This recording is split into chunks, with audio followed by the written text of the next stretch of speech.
अकबर और बीरबल के किस्से किसने नहीं सुने। पर ये सिर्फ मनोरंजन के लिए नहीं है। ये कहानियां असल में प्रॉब्लम सॉल्विंग की एक मास्टर क्लास हैं। ये हमें सिखाती हैं कि कैसे कैसे बड़ी से बड़ी मुश्किल को भी दिमाग और चतुराई से हल किया जा सकता है। तो चलिए उनकी कुछ सबसे दिलचस्प कहानियों में गोता लगाते हैं और सीखते हैं। तो आज के इस सफर में हम क्या क्या देखने वाले हैं। सबसे पहले हम समझेंगे अकबर और बीरबल के रिश्ते को। फिर हम देखेंगे 3 बहुत ही मशहूर केस स्टडीज, मोम का शेर, बीरबल की खिचड़ी और पेड़ का असली मालिक कौन था वो किस्सा। और आखिर में हम बीरबल की बुद्धिमानी के उन सिद्धांतों को समझेंगे जो सच कहूं तो आज भी उतने ही काम के हैं। तो चलिए कहानी की शुरुआत करते हैं। जरा सोचिए, हम पहुंच गए हैं महान मुगल सम्राट अकबर के दरबार में। एक ऐसी जगह जहां शक्ति है, दौलत है और साथ ही रोजाना सामने आती है नई नई पेचीदा मुश्किलें। और इस दरबार के केंद्र में थे 2 लोग। एक तरफ शक्तिशाली सम्राट अकबर, जिनके सामने रोज नई नई डिप्लोमैटिक चैलेंजेस और मुश्किल विवाद आते थे, और दूसरी तरफ उनके सबसे चतुर सलाहकार बीरबल। बीरबल जो अपनी हाजिर जवाबी, अपनी बुद्धि और अपने बिल्कुल हटके सॉल्यूशंस के लिए जाने जाते थे। सच कहें तो बीरबल के लिए उनका दिमाग ही उनका सबसे बड़ा हथियार था। तो चलिए अब आते हैं हमारी पहली केस स्टडी पर। यह मामला एक ऐसी पहेली का है जो आई थी फारस के राजा की तरफ से, और उनका मकसद साफ था, सम्राट अकबर को पूरे दरबार के सामने नीचा दिखाना। तो हुआ ये कि दरबार में एक पिंजरा लाया गया और उसके अंदर था एक शेर। लेकिन ये शेर मोम का बना था। और चुनौती क्या थी? इस शेर को पिंजरे का दरवाजा खोले बिना बाहर निकालो। एक ऐसी पहेली जो सुनने में ही नामुमकिन लगे, और अगर हार गए तो पूरे साम्राज्य का अपमान होता। अब यहां आती है बीरबल की ब्रिलियंट थिंकिंग। उन्होंने क्या किया? उन्होंने गर्म लोहे की छड़ मंगवाई, फिर उस गर्म छड़ को पिंजरे की सलाखों के बीच से अंदर डाला और उसे मोम के शेर से छुआ दिया। और फिर क्या होना था? शेर पिघल गया और पिघलकर पिंजरे से बाहर बह गया।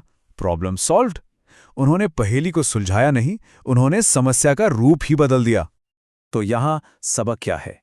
सबक यह है कि जब किसी के सामने कोई ऐसी दीवार हो जिसे तोड़ना नामुमकिन लगे, तो दीवार तोड़ने की कोशिश नहीं करनी चाहिए, प्रॉब्लम की शक्ल ही बदल दो।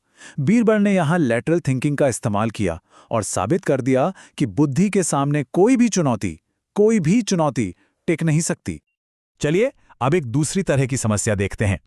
ये कोई बाहर से आई पहेली नहीं थी। ये मामला था एक अन्याय का, और यह अन्याय किसी और ने नहीं बल्कि खुद सम्राट अकबर ने किया था। 1000 सोने के सिक्के, इतना बड़ा इनाम रखा गया था उस इंसान के लिए जो पूरी रात बर्फीली नदी में छाती तक पानी में खड़ा रह सके। और एक गरीब ब्राह्मण जिसे इस इनाम की बहुत ज्यादा जरूरत थी, उसने ये चुनौती स्वीकार कर ली। और जानते हैं क्या हुआ? वो ब्राह्मण कामयाब हो गया। उसने पूरी रात उस ठंडे पानी में गुजार दी। लेकिन जब इनाम लेने की बारी आई तो सम्राट अकबर ने यह कहकर मना कर दिया कि तुम इसलिए जिंदा रहे क्योंकि तुम्हें दूर महल के दिए से गर्मी मिल रही थी, तुम इस इनाम के हकदार नहीं हो। जरा सोचिए, उस बेचारे ब्राह्मण का तो दिल ही टूट गया होगा। अब बीरबल सीधे सीधे सम्राट से बहस तो कर नहीं सकते थे, तो उन्होंने क्या किया? उन्होंने एक साइलेंट प्रोटेस्ट किया। एक दिन उन्होंने सम्राट को खाने पर बुलाया, और वहां क्या था? एक ऊंचे से डंडे पर खिचड़ी की हांडी लटकी थी और 10 फीट नीचे जमीन पर एक छोटी सी आग जल रही थी। बीरबल ने कहा, बस खिचड़ी पकने ही वाली है। अब भूखे सम्राट इंतजार करते रहे, पर वो खिचड़ी भला कैसे पकती? बीरबल ने बिना एक शब्द कहे अपनी बात सम्राट तक पहुंचा दी। तो देखिए, यहां सबक ये है कि जब सत्ता में बैठे किसी व्यक्ति को उसकी गलती बतानी हो तो सीधे सीधे उनसे भिड़ने के बजाय उनके ही तर्क की कमी को उन्हें दिखाइए। बीरबल ने सम्राट को उनकी गलती का एहसास दिलाया बिना उनका अपमान किए, और नतीजा, सम्राट को अपनी भूल समझ में आई और उस गरीब ब्राह्मण को न्याय मिला। अब चलते हैं हमारी आखिरी केस स्टडी की तरफ। ये कहानी दिखाती है कि बीरबल की असली ताकत क्या थी, इंसानी स्वभाव की गहरी समझ, और कैसे वो इस समझ का इस्तेमाल करके सच को बाहर निकाल लाते थे। तो मामला ये था कि 2 पड़ोसी थे, राघव और केशव, और दोनों एक ही आम के पेड़ पर अपना हक जता रहे थे। मुश्किल ये थी कि सारे गवाह कह रहे थे कि दोनों ही उस पेड़ की देखभाल करते थे, दोनों ने ही उसमें अपना समय और पैसा लगाया था। अब भला सिर्फ बातों से कैसे तय होता कि असली मालिक कौन है? तो बीरबल ने एक कमाल का टेस्ट किया। उन्होंने दोनों के पास एक झूठी खबर भिजवाई कि पेड़ को चोर काट रहे हैं। अब सुनिए कि दोनों ने क्या किया। केशव ने कहा, अरे पहले मुझे खाना तो खाने दो, खाली पेट चोरों से कैसे लड़ूंगा? और राघव ने कहा, खाना बाद में खा लेंगे, मुझे पहले अपना पेड़ बचाना है।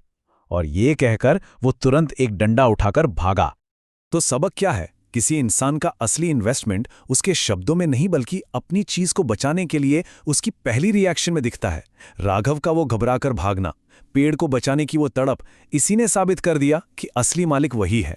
ये वो सच था जो कोई गवाह नहीं बता सकता था।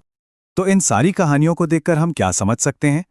बीरबल की जो ये कमाल की सूझबूझ थी, उसे हम 3 मुख्य सिद्धांतों में बांट सकते हैं। ये है बीरबल का प्रॉब्लम सॉल्विंग टूल किट। पहला, लैटरल थिंकिंग, यानी समस्या को सीधे सीधे नहीं बल्कि एक अलग एंगल से देखो, उसे फिर से डिफाइन करो। दूसरा, एम्पैथेटिक लॉजिक, यानी सिर्फ बहस मत करो, अपनी बात को एक डेमॉन्स्ट्रेशन से साबित करो। और तीसरा, साइकोलॉजिकल इनसाइट, मतलब छिपे हुए सच को जानने के लिए इंसानी फितरत को समझो। ये तीनों चीजें मिलकर ही बीरबल को बीरबल बनाती थीं। तो ये किस्से सिर्फ गुजरे जमाने की कहानियां नहीं है, ये तो एक गाइड है, अलग तरीके से सोचने की गाइड। और ये हमारे लिए एक बड़ा सवाल छोड़ जाती हैं। आज की हमारी इस मॉडर्न दुनिया की मुश्किलों को हल करने के लिए हम बीरबल की इस टाइमलेस विजडम का इस्तेमाल कैसे कर सकते हैं?